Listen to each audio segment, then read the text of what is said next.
Hello, good evening, one and all, and welcome to yet another show of We Talk Talent. Those who have been following us are aware that every week we indulge in an in depth conversation with an HR leader to be the best at what we love doing. That is, to bring to the industry stories of industry from industry. Today we have with us a very special guest, and I'm delighted to introduce him to you. Please join me in welcoming Dinesh Ramamurthi, CHRO at OYO. OYO is a global platform that empowers entrepreneurs and small businesses with hotels and homes by providing full stack technology that increases earnings and eases operations. Dinesh is a seasoned HR professional with more than 16 years of experience. At OYO, Dinesh is responsible for hiring leaders across the world, setting up the right culture, creating a meritocratic and a performance-driven organization. Welcome to the show, Dinesh. Really glad to have you here. Thank you. Thank you, Pooja. Really glad to be here too. The tourism industry suffered massively on account of the notorious and devastating pandemic. What steps did you take to keep nerves and livelihood of your employees intact? It will be great if you share the post-pandemic journey. Yes, I agree. It's been an absolutely devastating and a tough year, not just for the business, but personally, a lot of people have been impacted. Their families have been impacted. So it's not been an easy year. I can imagine for most people. One of the most impacted industries was hospitality, right? As we all know, people stopped traveling, and I think there's still nervousness about travel, although thankfully it's picking up. For OYO, it's been a very distinct and a different year, Pooja. This is the year where we, and I'll first talk about how we were able to keep the nerves of people, keep them calm, keep them associated, engaged with OYO. Right? I think there are a few initiatives that we took to do that. The first and foremost is, at this point in time, one of the most important things that people expect an organization is just empathy. Right? They're dealing with difficult situations, personally, professionally, with family. So therefore, OYO, helped in the sense that it gave them complete flexibility. One, on being able to do what they have to do on the personal side, right? We kept targets aside, we kept deadlines aside, and we said, right now, just focus on your family and make sure that, you take care of them, right? And some small initiatives help. For instance, we did a 4-day work week, right? When the second wave hit us. And that was hugely appreciated because people were able to at least spend time the right way. The second thing is, and one of the biggest things that we started doing was just communicate very, very regularly with employees, right? And this happened in the form of weekly all hands, which the founder Ritesh does every week with employees. And many of these sessions initially in the last year were about COVID, where people could talk about their situation, where we could offer help. Right? It was not only about business. Then it was about how are we looking at transforming our business to make sure we support our hotel partners and our customers, right? And we launched a huge initiative where we said, we will support every hotel partner. We'll support the community by making sure that our hotel partners convert these into COVID assistance hotels, right? With medical aid. A lot of these initiatives actually galvanized OYOpreneurs, as we call them, to coming out hugely in support of not just these initiatives, but they felt that the company is doing the right thing during this tough situation, right? And therefore, they put their hands up to go out and support even further. There are lots of heartwarming stories, Pooja, where people on their own initiative collected oxygen cylinders, collected money, looked at beds during the pandemic, and whereas the company did what it had to do, but this was out of employees' own initiatives, right? So this was one big, work stream. The second one really was to engage at a family level, because while earlier we used to do physical family days and so on and so forth, but today, because workplace has entered the family, so we were able to, channelize that rather than become a hindrance, we utilize that to make sure we are connecting with family members, right? Organize sessions, organize, fitness sessions for them, make sure that, they are being heard, right? The third one is on mental health. Like any tough situation, and people are, dealing with extreme situations like grief, just cooped up inside the house, right? Not being able to understand what future lies for them. So mental health is a major area where we focused on. So it's not only about sessions, but tying up with various organizations where help is just a call away, where they can just go reach out, talk to, confide in people, and also get necessary help, right?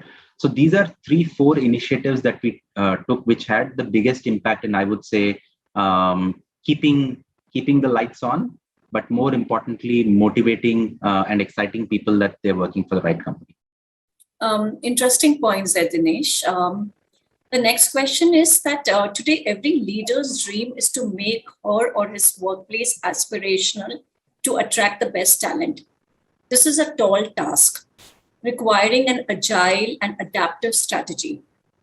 I'm sure the audience would find it insightful to know your strategy. Yeah. Again, let me trace back when OYO started. It started as a tech platform for sure, but it also had a very large offline presence, right? And therefore, we used to go sign up hotels, we used to manage operations in hotels and so forth. The last 18 months or so, that transformation journey of becoming a truly product and tech-based company has, we started that journey last year, right? In 2020, in fact. Now, what does that mean? Essentially, what we are trying to do is that transformation entails managing both ends of the partner as well as the customer, right? The service provider and the customer, and also the intermediaries in between. And let me give you some examples, right? So we started making world-class products, for example, for the hotel owner or homeowner or patron, as we call them, right? And this included things like pricing solutions, operations management, distribution channels. How do they make sure, how do they convert customers, right? And also things on the financial side, right? Huge set of products. On the customer side, there was things like, listings of the property. How do you make sure that customers are able to discover? How can they book? And how can they experience in a very different way? Now, this sounds simple, but the idea is every single small entrepreneur that wants to start up something, which is running hotels or homes anywhere in the world, they should be in a position to look at OYO, not even talk to our people, but actually go to the platform, sign up, and manage properties much more efficiently, right? Because the core promise is we help all these hotel owners or homeowners increase their revenue. On the customer side, we are able to deliver, seamless experience. Now, that's the fundamental, reason for us to exist. From a strategic perspective, therefore, our focus is on making sure that we build these world-class products. We enable many more. Today, we have 180,000 plus partners on our platform. The idea is to grow this significantly and across the world with a very low human touch, but with very high technology, right? And that's already happening. We have probably one of the largest home segment in Europe today. And they're able to do that without, such a huge workforce and without, with a lot of technology and products. So strategically, that's the intent. Directionally, we are headed in the right direction because we are investing a lot more on tech. We are investing a lot more on data sciences because we believe these are skills that potentially will help us get to where we want. I agree, Dinesh, that the candidates, potential employees in the market would all want to work with the latest technologies and they want to work with innovative products. So that is one thing to attract the best talent. Second also is the culture of the organization.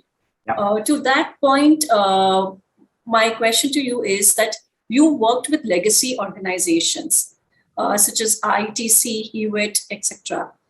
Today, you're leading one of the most successful startups. How would you compare the designing, laying, and the building of culture in a startup versus a legacy organization? Yeah, it's a great question. I think every organization has its unique DNA and culture that it wants its employees to imbibe, right? I mean, larger organizations and particularly the ones that I've worked with have been absolutely fantastic when it came to what they were doing, right? Whether it was consulting or whether it was a FMCG company. Let me talk about the culture in OYO. I think it'll be different for various startups. I think there are a few things that define who we are, Pooja, as a company, right? One of my biggest and probably even Ritesh's biggest focus areas is not to let a big company syndrome come in, right? And therefore, walls of hierarchy, bureaucracy, right? These need to be broken, and we've been very careful in constructing the organization that way. So therefore, access to anybody and everybody is a non-issue here, right? Right from someone, because at the end of the day, the person who's actually signing up the hotel or is managing a guest is our brand ambassador. So therefore, we can't put artificial walls, right? So that's one very core aspect. The second is, I think there's a healthy bias for action, right? And a thoughtful bias for action. So it's not just about making plans all the time, but it's also going and doing so that we are learning fast. If we are failing, then we are failing fast and we are recovering as quickly. It's very, very critical for a company like ours, right?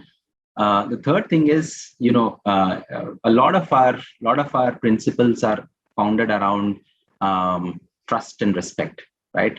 So therefore, you will see that play out in various ways, and I'll give you an example.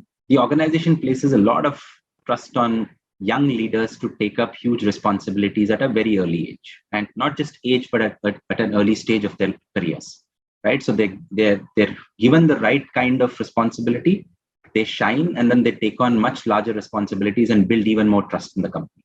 And this is true of this. There are multiple examples in places where one might have wondered that in a traditional organization this may not have been possible, right?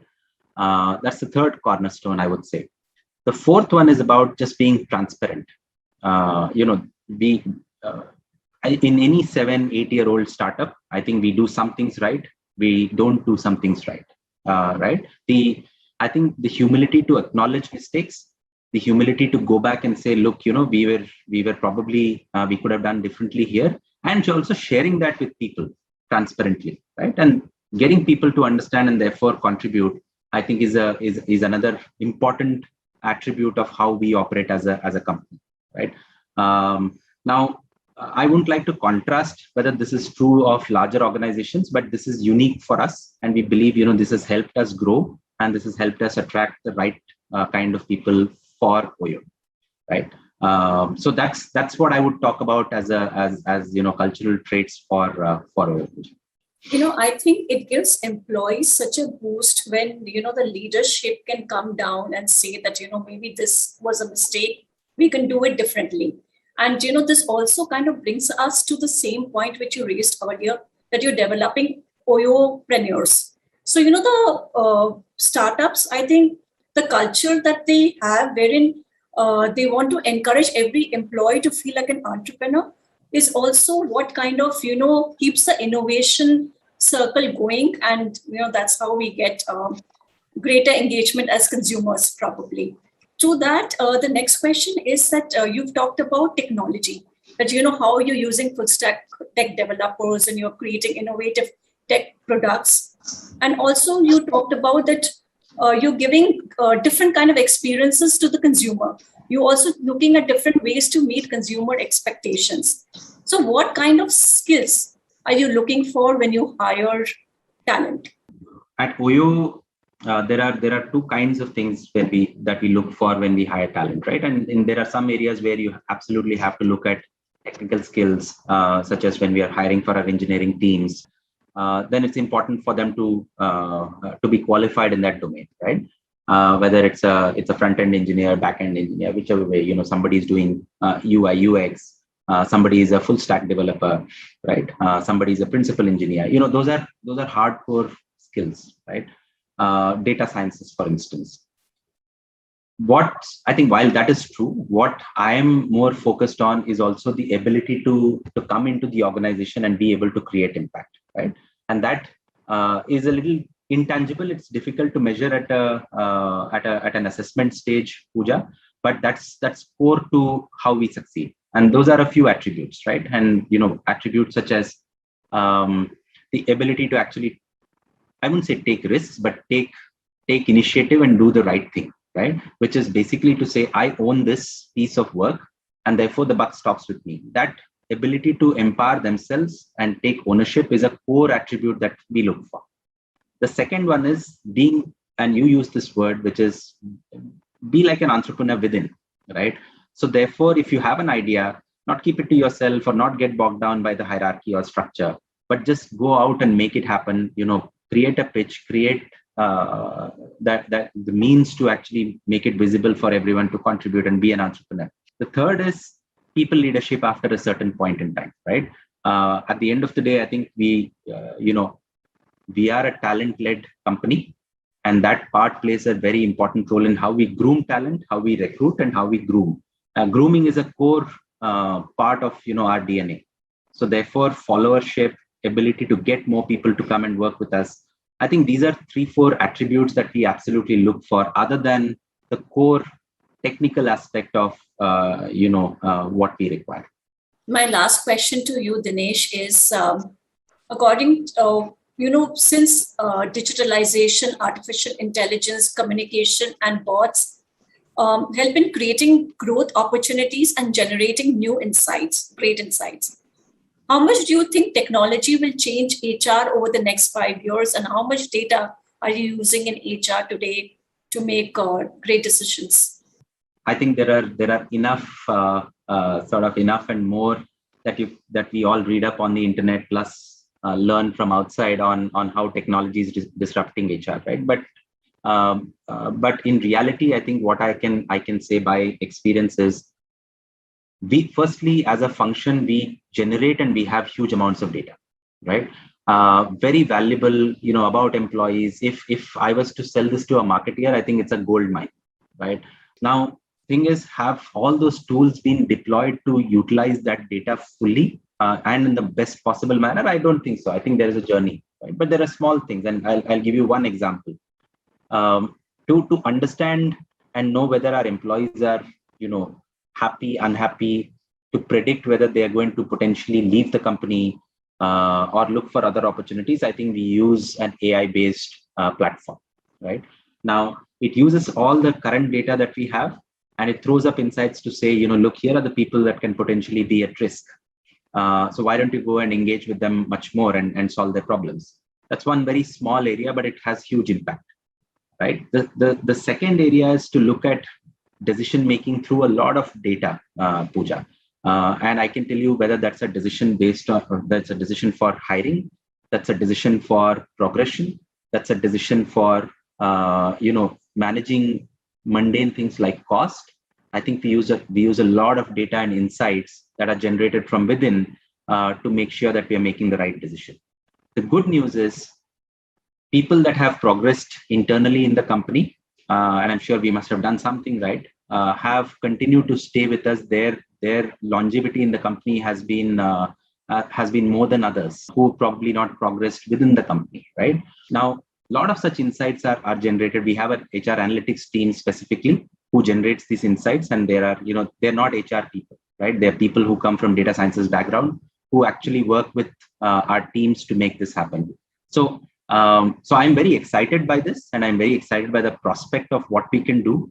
But it's a journey that we've started, and hopefully in the next 3 years, I'm sure it will be a transformation like we've done on the customer and the partner side.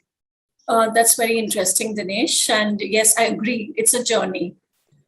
So that's all we have in this show. Thank you, viewers, for joining us today. I hope you found this session insightful. I had a wonderful time conversing with Dinesh, and the startup spirit, came through very clearly, which is, very contagious, I would say. Thank you, and have a great evening. Bye-bye. Thank you.